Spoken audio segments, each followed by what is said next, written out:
Assalamualaikum warahmatullahi wabarakatuh. Bismillahirrahmanirrahim. Alhamdulillahi rabbil alamin. Wassalatu wassalamu ala ashrafil anbiya'i wal mursalin, Nabiyyina Muhammadin wa ala alihi wa sahbihi ajma'in. Rabbi shrah li sadri wa yassir li amri wahlul 'uqdatan min lisani yafqahu qawli, amma ba'du. InsyaAllah pada pagi ini kita baca surah Hud bermula dari ayat 69. A'udzu billahi minasy syaithanir rajim.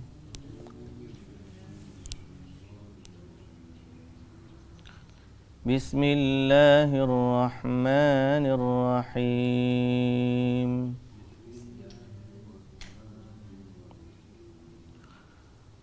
وَلَقَدْ جَاءَتْ رُسُلُنَا إِبْرَاهِيمَ بِالْبُشْرَى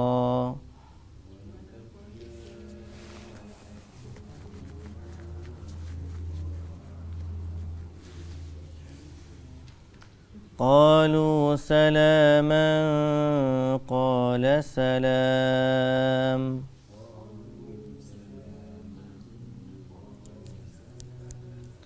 فما لبث أن جاء بعجل حنيذ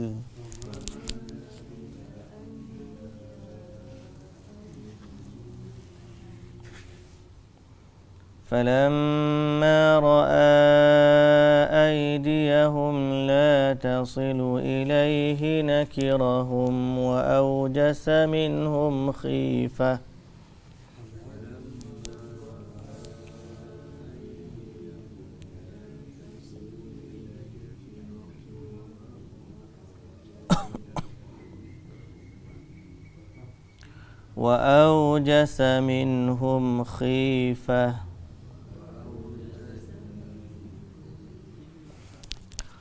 قالوا لا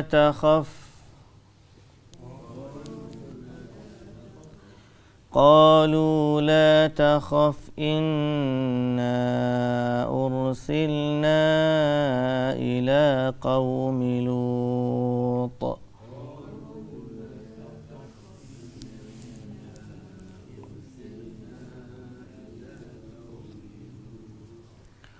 وامرأته قائمة فضحكت فبشرناها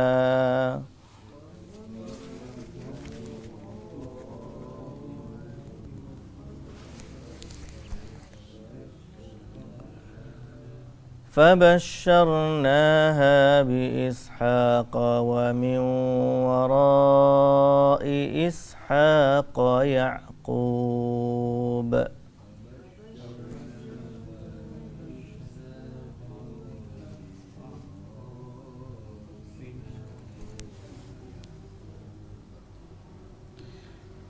قالت يا ويلتى أألد وأنا عجوز وهذا بعلي شيخا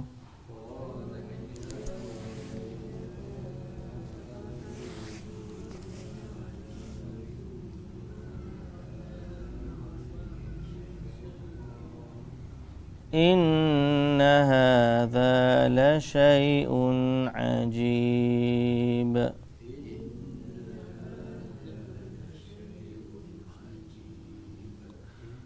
قالوا أتعجبين من أمر الله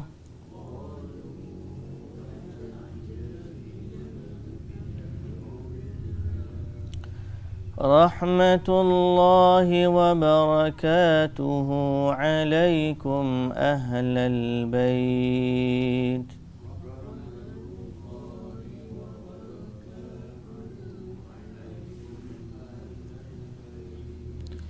إنه حميد مجيد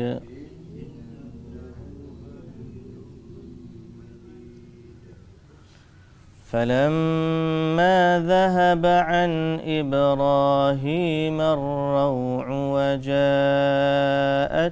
البشرى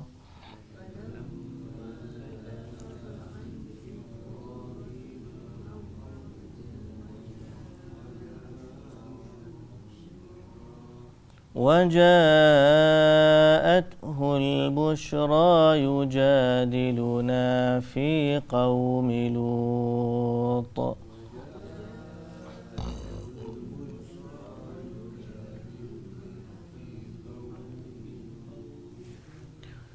إن إبراهيم لحليم أواه منيب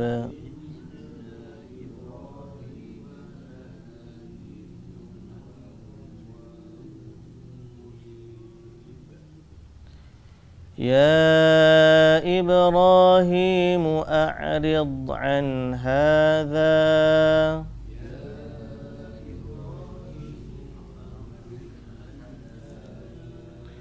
إنه قد جاء أمر ربك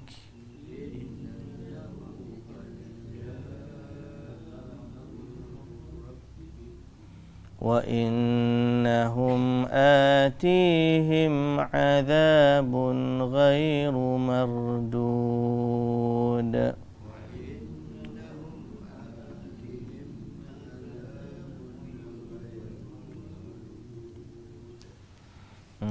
Bismillahirrahmanirrahim. Alhamdulillah wassalatu wassalamu ala Rasulillah wa ala alihi wa sahbihi ajma'in. Puji dan syukur bagi Allah Subhanahu wa taala, selawat serta salam atas nabi junjungan kita Nabi Muhammad sallallahu alaihi wasallam. Juga atas ahli keluarga baginda, para sahabatnya dan para pengikutnya yang setia sehinggalah ke hari kiamat. Alhamdulillah, alhamdulillah. Baik muslimin dan muslimat yang dirahmati Allah Subhanahu wa taala sekalian. Sambungan kita dari surah Hud bermula dari ayat 69. Firman Allah Subhanahu wa taala, "Wa laqad ja'at rusuluna Ibrahim bil busyra." Dan sesungguhnya telah datang malaikat, utusan-utusan kami kepada Nabi Ibrahim dengan membawa berita yang menggembirakan. Iaitu dia datang bawa berita baik. Malaikat datang jumpa Nabi Ibrahim bawa berita baik. Apa berita baik tu? Iaitu dia akan dikurniakan anak setelah lama dia tak dapat anak. Qalu salama, maka mereka pun bagi salam. Okey. Mereka pun bagi salam.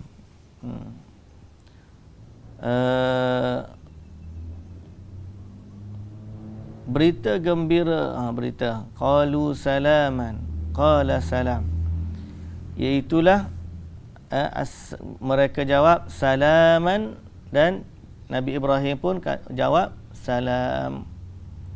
Salam yakni ay salamun alaikum. Qala ulama'ul bayan hadha ahsanu mimma hayyuhu bihi li'anna ar-raf'u yadullu 'ala ath-thubuti wad-dawam. Li'anna ar-raf'u yadullu 'ala ath-thubut wad-dawam. Jadi malaikat kata salaman, dia pun jawab salamun. Kenapa ada beza tak? Salama, salamun. Bahasa sama je, salam sama salam. Tapi jawab salamun. Dia bagi salaman. Kata ulama bila sebut salamun ay alaikum. salamun alaikum ni lebih kuat daripada salaman. Kerana dalam bahasa Arab, ar-raf'u bila baris bawah, bila baris atas menunjukkan as-subut wad-dawam. Yang tetap dan berkekalan. Mana salam sejahtera tu tetap dan berpanjangan. Sejahtera. Jadi Nabi Ibrahim jawab dengan yang lebih baik. Sebab itu Allah Ta'ala sebut dalam ayat Quran, wa idza huyyitum bi tahiyyatin fahayyu bi ahsana minha aw rudduha. Bila kita diberi salam, salam ni satu penghormatan, respect, respect. Orang kita ni bila sebut salam, dia tak rasa nilai respect tu. Tak? Dia rasa macam selamat pagi. Dia rasa macam hai. Padahal perkataan assalamualaikum tu menunjukkan kehormatan dan kesejahteraan kepada dia. Wa idza huyyitum, bila kamu diberikan penghormatan,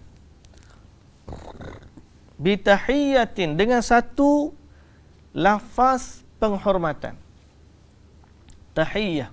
Aku bagi assalamualaikum. Allah Ta'ala kata fahayyu, jawablah bi ahsana minha, dengan yang lebih baik daripadanya.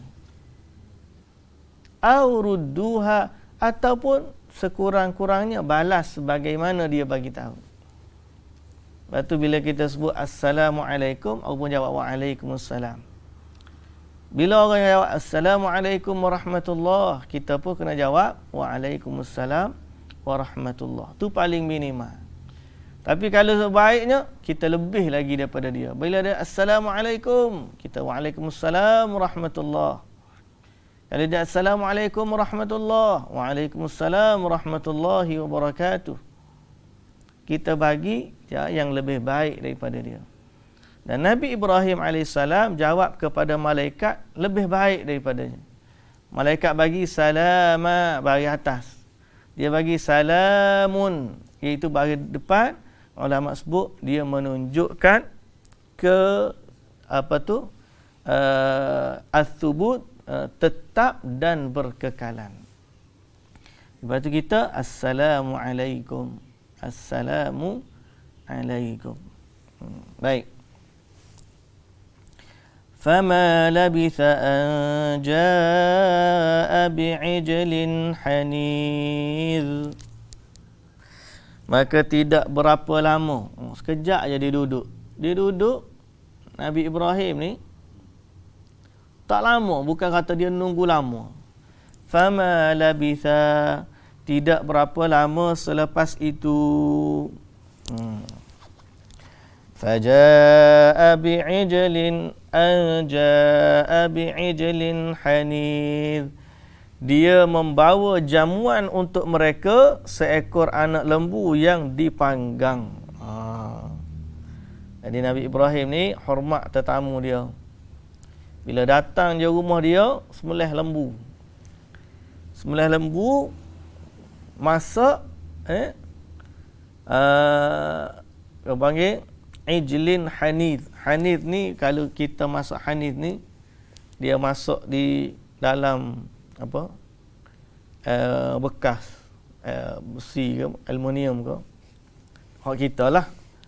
Disebut sini masyuyun ala radfi wa hiya al-hijarah, masak di atas batu. Anak lembu muda masak di atas batu. Bagaimana dia buat tu wallahu alam. Baik. Jadi rekahnya Nabi Ibrahim ni layan tetamu dia. Layan tetamu. Falamma ra'a aydiyahum, apabila dia melihat mereka tidak menyentuh hidangan tersebut. Jadi bila dia angkat makanan, tetamu dia tu tak jamuh makanan. La tasilu ilaihi nakirahum, nakirahum. Apa maksud nakirahum? Dia curiga. Ingkar maksudnya dia rasa ada benda tak betul lah, tak kena. Dia, kenapa pula tak makan? Nakirahum wa awjasa minhum khifah, dan malah serta merasa takut dari mereka. Dia rasa curiga, dia rasa pelik, dan dia merasa takut akan keadaan mereka. Takut dari keadaan. Kenapa rasa takut tu? Kerana kita dah baca sebelum daripada ni dalam tafsir sebut, kerana orang Arab dahulu, kalau dia datang ke rumah seseorang dengan niat jahat, dia tak akan makan sesuatu daripada harta tuan rumah tersebut. Dia tak ada kata kita pergi jamu-jamu makan-makan, habis kita makan kita balun tuan rumah, tak ada. Nah, kalau dia sampai kalau dia nak balun memang tak makan.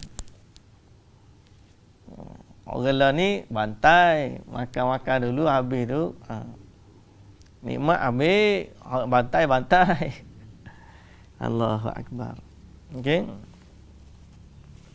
Maknanya ada lagi lah rasa dia ada apa? SOP buat dia zaman dulu. Ada budaya yang baik. Budaya yang baik bukan baik apa? Maknanya kalau dia ni nak bunuh seseorang ataupun nak nanya ke orang, pergi jalan rumah orang tu, dia tak ambil sesuatu daripada rumah. Jadi Nabi Ibrahim dia takut, dia bimbang, dia ni siapa ni? Datang tetamu. Maknanya yang kedua, Nabi Ibrahim ni taruh angkat lembu tu pada tetamu yang dia tak kenal. Nah, bukan kata yang dia kenal. Kalau dia kenal, tak tahulah lagu mana. Ni tetamu mari rumah ni tak kenal. Contohlah kat kita, mari rumah kita tiba-tiba dia ketuk, Assalamualaikum, salam. Boleh tak saya nak singgah rumah? Boleh, mari masuk. Kita pun tak tahu siapa dia ni. Mari. Tapi ada, boleh tak kita gitu? Budaya zaman lah ni payah dah. Susah. Ada lagi walaupun kita kata tak, budaya masih ada. Kita tengok dalam Facebook kadang-kadang orang tu kenduri salah rumah orang. Dia tak dijemput. Mari masuk makan tak ada masalah. Hari kenduri tak apa lagi. Dia mari tu, dah tengah ada meja ke apa semua, dia ingat kau kedai makan. Dia pun masuk, siap order lagi. Tuan rumah pun, nak makan apa? Gitu, idang lagi. Nak air apa? Nak air lagi. Apa semua makcik. Lepas tu nak bayar. Apa nak bayarnya? Nah, kita bukan kedai restoran. Apa kedai restoran? Rupanya ada jambu kenduri semalam. Ni hari ni kita panaskan nasi semalam. Ni anak-anak ni anak makcik. Ni suami makcik ataupun ni isteri pakcik. Ni anak-anak nombor 2 gini ni. Dia pun malu dengan sendiri. Ingat kau kedai makan. Rupanya mari rumah orang. Kalau orang boleh buat lagu tu, masya-Allah. Dia boleh hormat tetamu dia dalam keadaan dia tak kenal siapa. Kita ni biasa buat baik dengan orang kita kenal. Kalau orang kita tak kenal, payah sikit. Bukan payah, macam tak sehebat Nabi Ibrahim AS. Orang ni tak kenal lagi. Lembu rebah dah. Siap masak dah lembu. Hidang, orang tak makan. Dia curiga. Siapa dia ni? Baru dia takut. Tadi tak takut lagi. Wa jasa minhum khifah. Takut. Mari tetamu, mari. Orang zaman dulu lagilah. Saya cerita arwah. Allah yarham. Pak saudara saya ni, dia orang suka bermusafir. Meninggal dah dia. Baru dia meninggal. Rahimahullah. Dia, kalau zaman dulu, tengah jalan daripada Gua Musang nak balik ke Kuala Kerai. Rumah saya dulu Kuala Kerai. Dia pergi ke mana, ke Pahang, ke KL ke. Naik motor Suzuki dia tu. Suzuki lama tu. Ada 1 tong minyak dalam raga motor tu, takut habis minyak. Siapa polis dia kata, tak boleh lalu ni gini ni. Tak apa ni. Dia pergi naik motor, start motor seorang dia. Orang ni dia. Dan dia ada rumah saudara-saudara mara di Pahang. Jadi kebetulan dia pun masa tu anak yatim lah. Maknanya dia bersendirian. Dia ada 2 beradik dengan mak saya. Di mana dia pergi rumah-rumah orang, kadang-kadang dia dalam perjalanan tu. Assalamualaikum, nak tupai, tidur depan anjung rumah, boleh tak? Zaman dulu. Waktu orang zaman dulu, dia buat rumah ni ada anjung. Serambi. Serambi tu, maknanya kalau siapa-siapa nak mari singgah, nak mari tumpang, nak tidur, tidurlah. Itu adalah untuk tetamu. Dia kunci rumah, duduklah situ. Mana kalau nak rehat, nak gapo, duduklah di situ. Orang budaya orang zaman dulu. Sebenarnya masyarakat kita ni orang yang menghormati tetamu. Cuma bila dah zaman lah ni, setiap rumah ada pagar pula besar. Nak masuk kena ketuk teng loceng dan sebagainya. Jadi kita panggil security guard lah, keselamatan.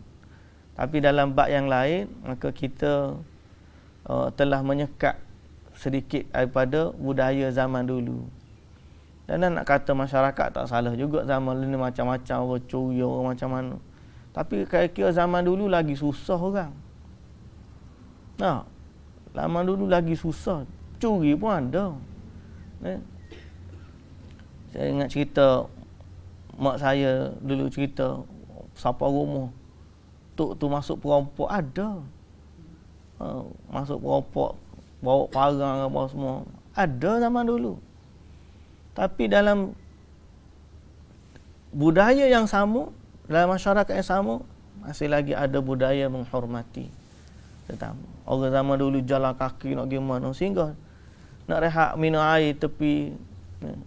Lepas tu kalau tengok orang-orang kampung lah, orang kampung, orang lain ni, rumah dia tak banyak makanan, tapi orang boleh singgah rumah dia. Betul tak? Zaman sekarang ni rumah makanan banyak, tapi orang tak boleh singgah. Tak ada orang nak singgah. Tak ada orang nak singgah, dan dia pula tak bagi kat orang. Buat makanan hak lebih tu, ketong sampah lebih banyak daripada nak bagi kepada orang. Itu zaman kita lah.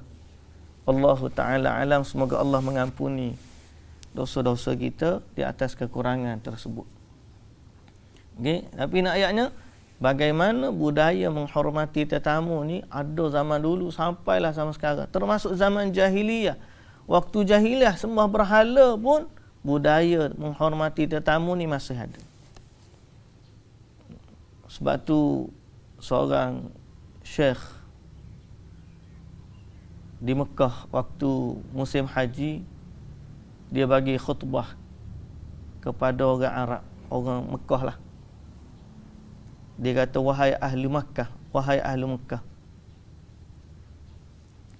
orang jahiliyah dulu menghormati tetamu Allah padahal mereka musyrik. Padahal mereka musyrik, tapi mereka menghormati tetamu Allah. Maka hari ini janganlah kita yang sudah Islam ni buat zalim kepada tetamu Allah yang datang ke Mekah. Bahasa mudah gitulah. Dia kata, ya sahibal imarah, wahai tuan-tuan hotel. Wa ya ashabu imarah, wa ya sahibas sayyarah, wahai tuan-tuan kereta. Taksi lah maknanya. wahai pemilik teksi, wahai pemilik hotel, wahai pemilik makan kedai. Dia kata apa? Orang masyarakat jahiliyah dulu menghormati tetamu Allah padahal mereka musyrik. Maka janganlah kita hari ini buat naya kepada tetamu Allah dalam keadaan kita sudah Islam. Orang musyrik menghormati tetamu. Maka janganlah kita hari ini dalam Islam kita tidak menghormati tetamu. Kerana apa? Islam lebih baik daripada syirik. Berada dalam hidayah lebih baik daripada jahiliyah. Tiba-tiba orang jahiliyah buat sesuatu lebih baik daripada kita. Tak kena. Jadi jadikanlah kita ni orang yang menghormati tetamu. Dia kata, Ustaz, tetamu tak mari rumah kita. Kat mana? Tak ada tetamu. Dia tak ada tetamu tu nak macam mana tu? Tapi kadang-kadang tetamu ni atas kita. Kalau kita rajin bertandang ke rumah orang, orang pun datanglah rumah kita, kan? Kalau kita tak bertandang di rumah orang, orang pun tak bertandanglah rumah kita. Baik, jadi semoga Allah Subhanahu Wa Taala menjadikan kita ni orang yang berakhlak mulia dan juga menghormati tetamu. Pisang goreng pun tak pedas dah. Sekut tawa pun jadi. Yang penting hormat tetamu tu. Baik, Nabi Ibrahim AS cerita dia. Tak kenal lagi. Lembu, rebah dah. Hantar makanan, orang tak makan. Baru duduk, sudah. Baru duduk sudah lagu tu. Lalu dia kata, mereka berkata, melihat kecemasannya. Qalu la takhaf. Janganlah engkau takut, wahai Ibrahim. Inna ursilna ila qaumi Lut. Sesungguhnya kami ini diutuskan kepada kaum Lut, iaitu kaum Nabi Lut. Baik. Jadi setelah itu wa imra'atuhu qa'imatun fadhahikat. Maka isterinya pada ketika itu berdiri mendengar, lalu dia ketawa kerana hilang perasaan takutnya itu. Maka barulah tahu rupanya ni malaikat. Jadi kata kami diutuskan kepada kaum Lut ni, maknanya malaikat lah ni. Isteri dia pun ketawa. Oh, malaikat rupanya. Baru tahu.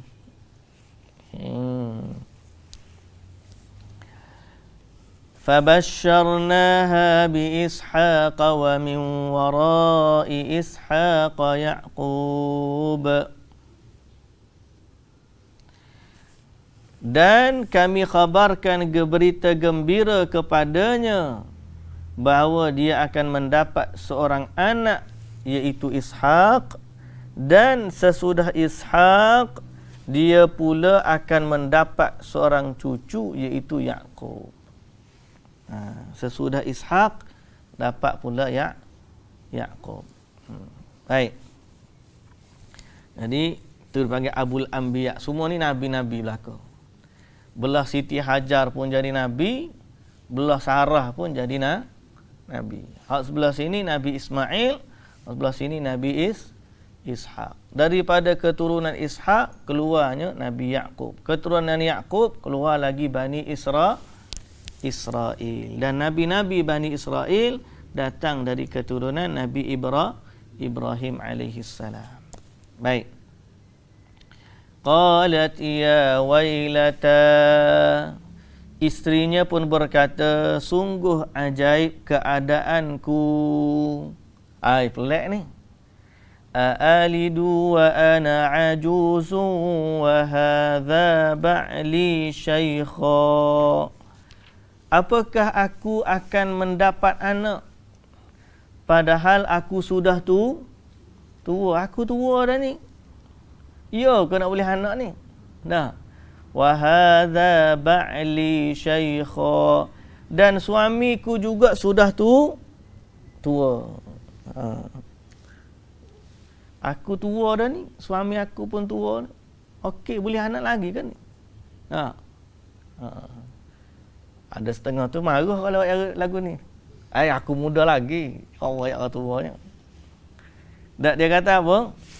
Aku tua, isteriku, suami aku pun tua. Umur dia masa ni, dia dah dapat anak berapa? Anak umur dia lebih kurang 90 tahun. 93 tahun. Itu waktu dia dapat Nabi Ismail. Maknanya Ishak lepas pada tu. Umur dia tua, memang tua lah. Jadi sampai dia hairan. Macam mana? Inna hadza la syai'un ajib. Sesungguhnya kejadian ini suatu perkara yang pelik, ajib. Ajaib. Ajib ni ajaib. Ajaib ni. Macam mana nak boleh anak? Aku ni tua dah. Suami pun tua dah. Nak boleh anak? Pelik. Qalu ata'jabina min amrillah. Malaikat-malaikat itu pun berkata, okey.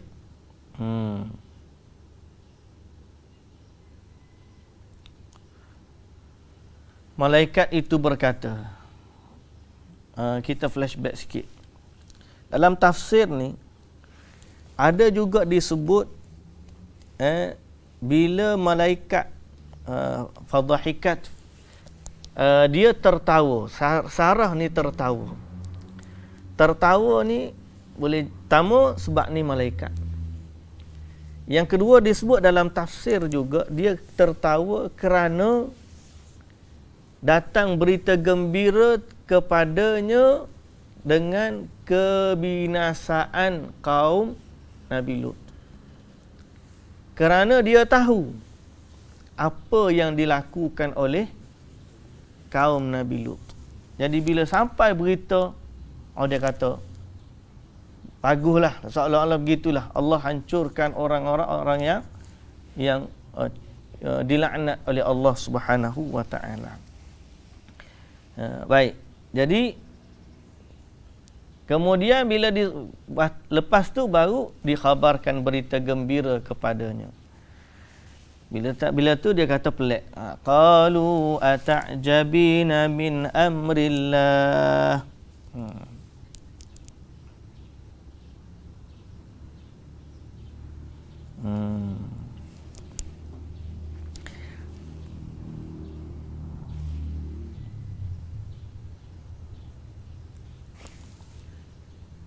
Kemudian dia kata apa? Ata'jabina min amrillah.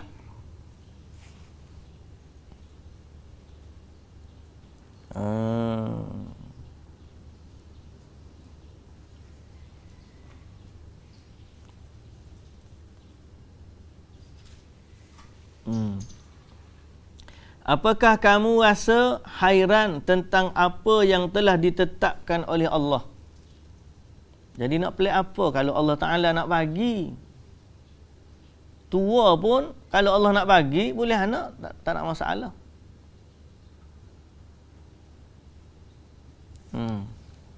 Tua pun nak boleh anak, tak ada masalah.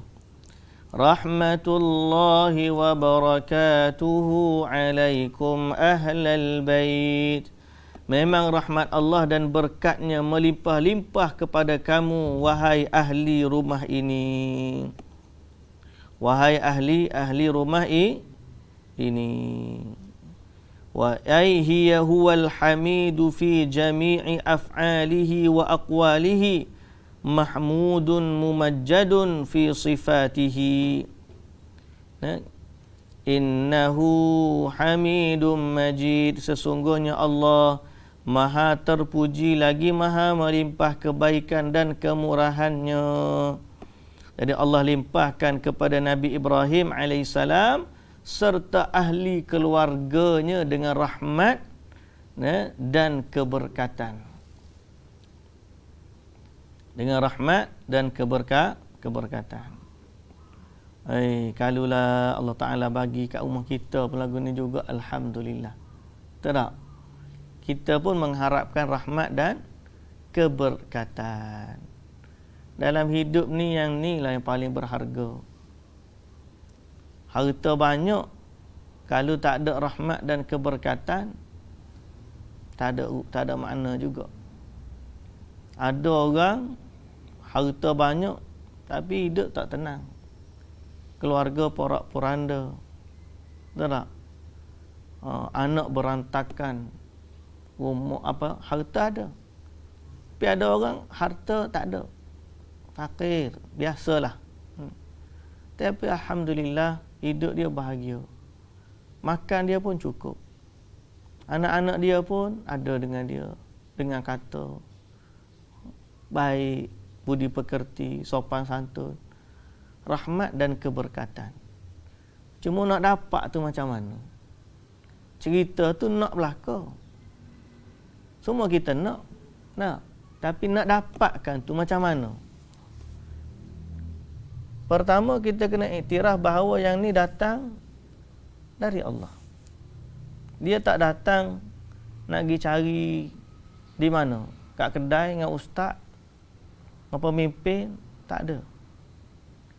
Dia datang dari Allah. Rahmat dan keberkatan. Rahmat dan keberkatan. Sebutlah nama Allah, senantiasa zikir pada Allah. Rumah tu biar diisi dengan ibadah dan ketakwaan, kesabaran, kasih sayang. Semua tu adalah asbab barakah. Asbab barakah dan juga rahmat. Inna rahmatallahi qaribun minal muhsinin. Rahmat Allah tu dekat dengan orang yang berbuat kebaikan. Jadi kalau nak dapat rahmat dan keberkatan, maka banyakkanlah dalam rumah tu buat amal ibadah. Baru ni kita dah sebut Nabi SAW sebut solat sunat ni di rumah. Jadikanlah sebahagian daripada solat kamu di rumah, dan jangan jadikan rumah kamu seperti kuburan. Seperti kuburan. Jadi sebab tu nak dapat rahmat dan keberkatan dalam rumah kita, maka kita kena isinya dengan amal ibadah. Bila kalau rumah tu duk pasang TV je, dudang. TV tu bagus dah, boleh lah. Pasanglah ngaji Quran ke, kuliah ke. Kalau tak boleh sepenuhnya tengok berita. Ni kalau dak tengok TV pasang 24 jam. 24 jam lah tak. 12 jam lah. Orang tak tengok pun TV tu buka. Setengah dah lah, setengah lah. Lepas pada tu yang isinya macam-macam. Program lawak lah, program hiburan dan seumpama dengannya. Jadi macam mana rumah kita nak masuk rahmat dan keberkatan? Padahal rumah ni dalam rumah tu ada patung, malaikat tak masuk dah. Ya, rumah tu ada patung, malaikat tak masuk. Jadi carilah sebab-sebab yang mendatangkan redha, rahmat dan keberkatan dari Allah Subhanahu wa taala. فَلَمَّا ذَهَبَ عَنْ إِبْرَاهِيمَ الرَّوْعُ وَجَاءَتْهُ الْبُشْرَى. Dan maka apabila hilang rasa takut dari hati Nabi Ibrahim,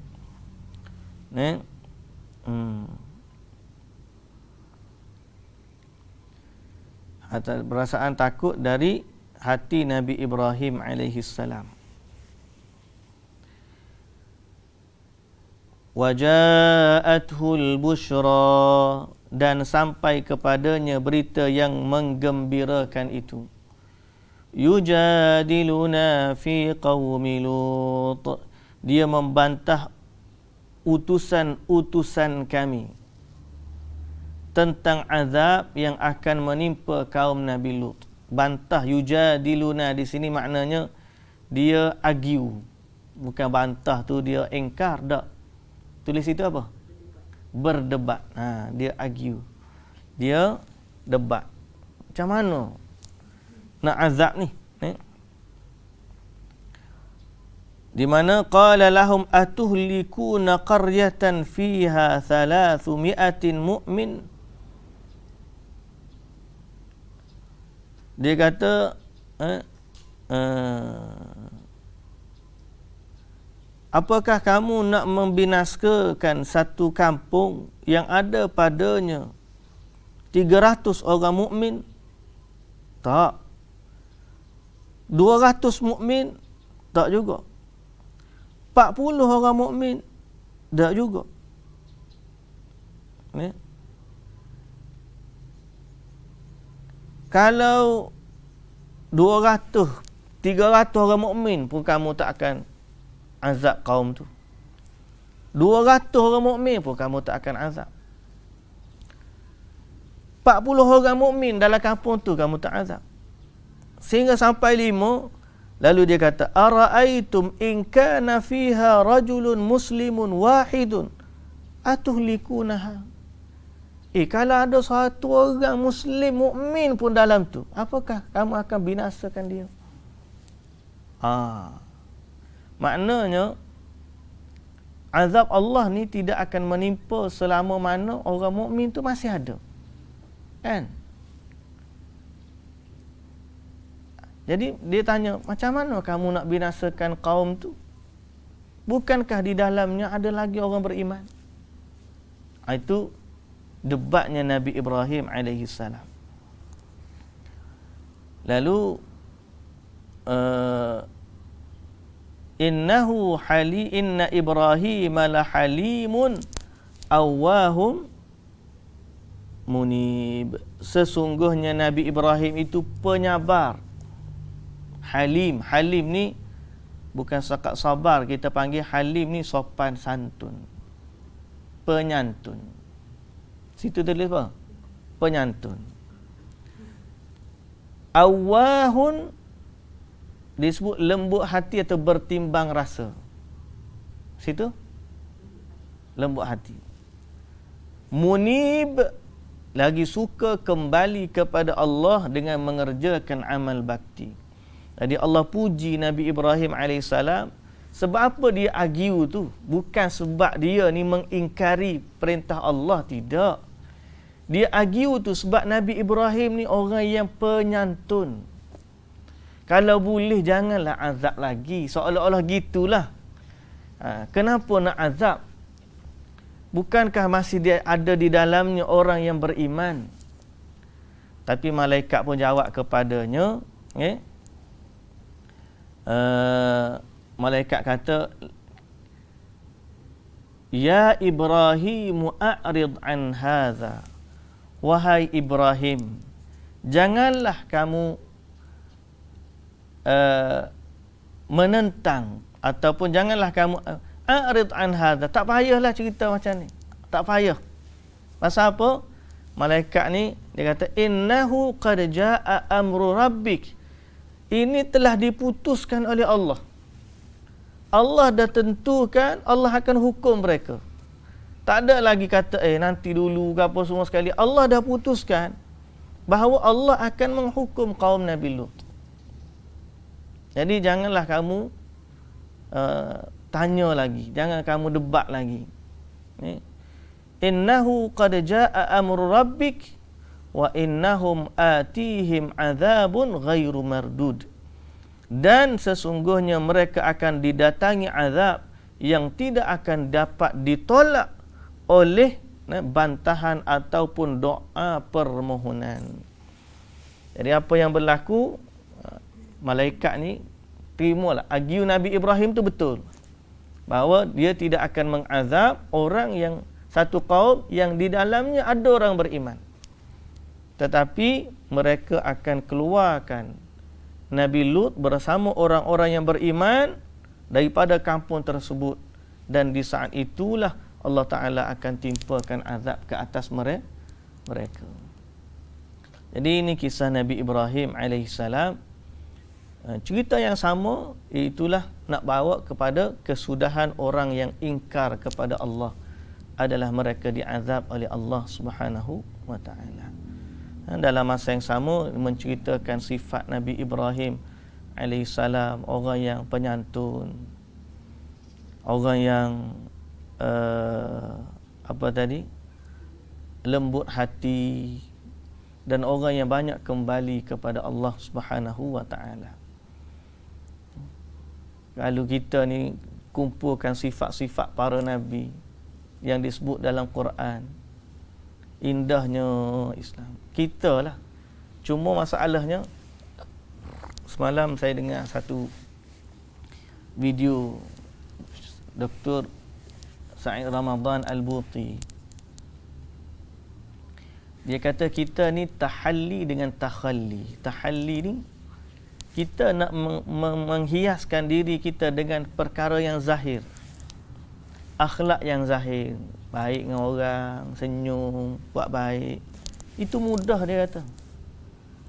Tetapi at-takhalli, nak berlepas diri daripada sifat mazmumah, yang tu lagi payah daripada nak menghiaskan diri dengan sifat mahmudah. Sebab yang mahmudah ni zahir. Sifat zahir, mudah nak buat sifat zahir. Ada orang, kita buat baik ke orang. Datang tetamu, kita hidang air. Tapi at-takhalli ni, dalam hati ni, nak kena buang sifat-sifat mazmumah. Sifat hasad, sifat dengki, sifat riya, sifat ujub. Sifat-sifat yang tidak diredai oleh Allah Subhanahu wa taala. Yang ni payah sebab dia duduk dalam. Bila sebab dalam, ni antara kita dengan Allah ya. Kaedah kita boleh baca, boleh baca kitab ni, beres, tak ada masalah. Tapi nak buang sifat-sifat tu, dia bukan sekadar kita baca dengan dalam kitab. Menghiaskan diri dengan akhlak yang zahir itu mudah sebab kita interaksi dengan orang. Bila interaksi dengan orang, kita ada rasa semangat, kita rasa sebab orang tengok kita, dan kita nampak benda tu. Tapi sifat takhalli daripada sifat mazmumah, nak buang dalam hati ni sifat-sifat nak marah, sifat yang mazmumah, ini kena ada perjuangan lebih. Betul tak? Jadi sifat sopan, santun yang ada pada Nabi, itu kalau kita boleh kumpul akhlak-akhlak tu letak dari mereka, bukan sekadar ni makna Nabi Ibrahim tu sampai peringkat orang yang buat maksiat tu nak dihukum Tuhan pun dia masih lagi rasa lembut hati. Kita ni padai muka. Kalau kita, ayat kita pada muka. Dia ni Allahu Akbar, orang nak kena azab. Tapi Nabi, malaikat kata tak payahlah. Allah dah tetapkan hukum. Makna Allah tidak zalim.